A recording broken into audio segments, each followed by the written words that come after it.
Storm Team weather. Here's Chief Meteorologist Josh Johns. Welcome back, everyone. It was pretty nice outside today. It's kind of chilly now, right, Josh? Just a little. Just a little. If you don't like the 50s, yeah, it's a little cool outside, but it was warm today. We got up into the 80s.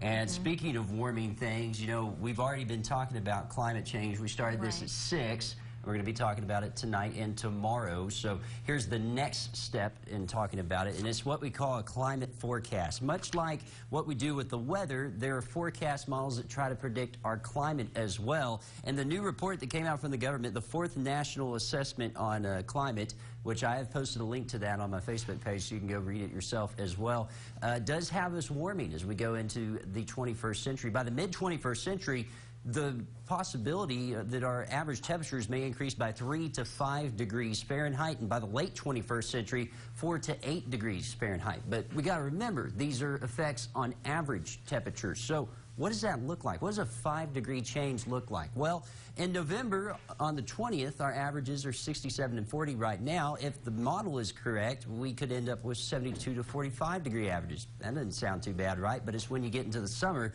that it starts to make a little bit of an issue. Our average is 95 and 71 July 20th. If this is correct, our average could be 102 and 76, but that's our average. And as we know, those temperatures vary quite a bit in the averages, at least from where they normally are to what you see day to day. This also means our warm season will be longer. Unfortunately, that means more 100-degree days. In this case, this is the lower scenario, the one that has a lower amount of 100-degree days, and the higher scenario that is closer to the 8 degrees Celsius or the 8-degree Fahrenheit average. And the change in number of days in the Concho Valley goes about 40 here on the lower scenario and 70 to 80 on the higher scenario. So could be talking about warmer summers if the climate change models end up being correct. We're going to dig a little bit more into what that means for your precipitation tomorrow on KSAN News at 6. All right, take a look at today. We're going to have to get back to weather. Of course, that's the instantaneous thing that's going on, not weather over time. We learned that at 6. And as you looked at the sunset tonight, it was a pretty sunset. We had temperatures going up into the upper 70s this afternoon, actually getting up into the low 80s.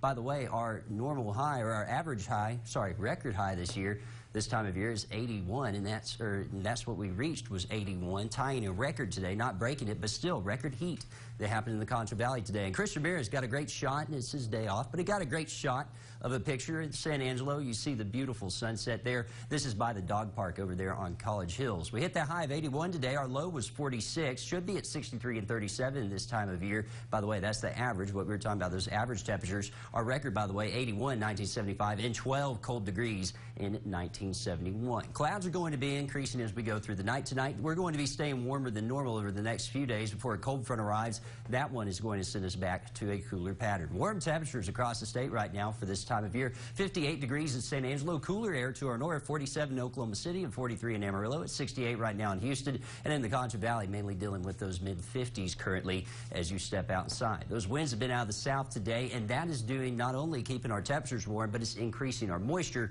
which is going to be setting up portions of East Texas for some storms tomorrow. I don't think they'll reach us here in the Concho Valley. As you can see right now, some clear skies, but the storm system we're watching is over towards California. Right now, only a few clear skies across the state, some rain off of the coast there near Brownsville. Here's that storm system coming on shore there near California, bringing all the rain to the areas that did have the fires. And just look how wound up this system is. See how it's really kind of swirling in there and kind of pulling off to the north a little bit more? That spells bad news as far as severe weather is concerned. And as a result, the eastern portions of the state now under a level 3 enhanced risk for severe weather. Going to be worried about the threat of tornadoes with some of that activity. So there goes that storm system that brings them some rain. We get a weak cold front that works in over the weekend, a stronger cold front towards Monday, and now cool us off. Our next chance of rain, however, waits for this next system that's going to come in from California. That doesn't arrive until we get towards the later portions of next week, though. So for tonight, dropping down to about 50 degrees. Increasing clouds through the night. Winds are going to be out of the southwest at 5 to 10 miles per hour. And then for your Friday, not as warm, but still a little on the warm side. 75, turning sunny, turning breezy as well. Winds are going to be out of the southwest at 10 to 20, gusting to 25 miles per hour. With the dry air, going to have to worry about an elevated fire danger. So again, don't do anything stupid. Don't be throwing out your cigarette butts, because that could start a fire. Saturday, 70 degrees, 73 Sunday. That next cold front comes in Monday, cools us off into the 50s for highs and near freezing for the lows. And then we start to warm up slowly as we head towards the middle of next week with some showers possible as early as Thursday. So some interesting stuff there coming from the government. Yes. And then also some interesting weather coming our way.